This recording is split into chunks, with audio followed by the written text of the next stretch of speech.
While the Iraqi government deals with Tuesday's coordinated bombings, it was also dealing with Iranian dissidents. Baghdad issued a reminder to more than 3,000 dissidents at Camp Ashraf that they have to move out by the end of the day. Aisha Sassay's got that. A rare look at Camp Ashraf in Iraq, home to the People's Mujahideen Organization of Iran, a self-described Iranian opposition group seeking democratic change in their homeland. Many of these people have lived here since the early 1980s, when after falling out with Iran's Islamic leaders, Saddam Hussein gave them refuge in Iraq. Up until January of this year, the camp was being protected by American troops, even though the People's Mujahideen Organization of Iran is considered a terrorist group by the US. Now the camp is under Iraqi control, and the government wants to kick them out. Iraqi officials invited local and foreign media here to witness the relocation of the residents to another site in Iraq, but their security forces were determined to remain firmly in control the whole time. For the camp residents like Musa and Suri, the presence of the media was an opportunity to directly speak to the world. No, I'm not going to leave. This is my home. I've got every right of myself. This is my right to stay here. I spent the last 10 years here. I've paid here. I've built here. All I've done was for here. I want to stay here. Behzad Safari, legal advisor to the residents of Camp Ashraf, says residents are willing to leave and even head back to Iran if they're given some assurances they'll receive international protection and not be prosecuted. He says till now the government has refused. They are ready to go to other countries, European Union countries, but not going to any other places inside Iraq, because that will be their massacre.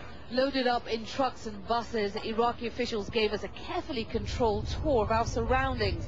This cloistered camp, 60 kilometers north of Baghdad, is home to 3,400 residents, 1,000 of whom are women. Iraqi police using loudspeakers announced that they're determined to close down this camp. As we drove along, they casually threw out leaflets bearing the same message to drive their point home. For Mariam, who works in the pharmacy, this place means everything to her.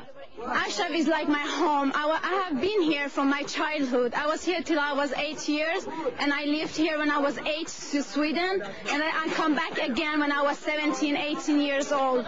As you see behind me, that the women have come out to greet the journalists that are here with the government. The women I have spoken to, the gentlemen I have spoken to, all put forward the same argument. This is their homes. They fear torture. They fear worse could happen to them if they were forced to go to a place like Iran, a place that they fled many years ago.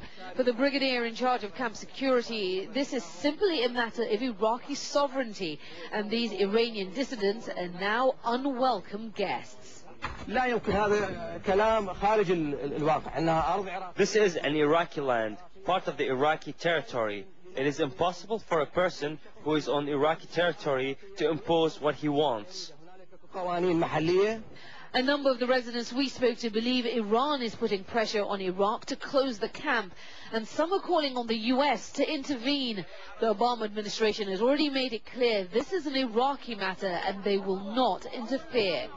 Back in July, when Iraqi security forces forcibly entered the camp to establish a security presence, 12 residents died in the ensuing clashes. While the media were at Ashraf, there were no forced evictions, and the government buses provided to move these camp residents to their new location stood empty. But with neither side seemingly willing to wave a white flag, the situation may not remain peaceful for much longer. Aisha Sassay, CNN, Baghdad, Iraq.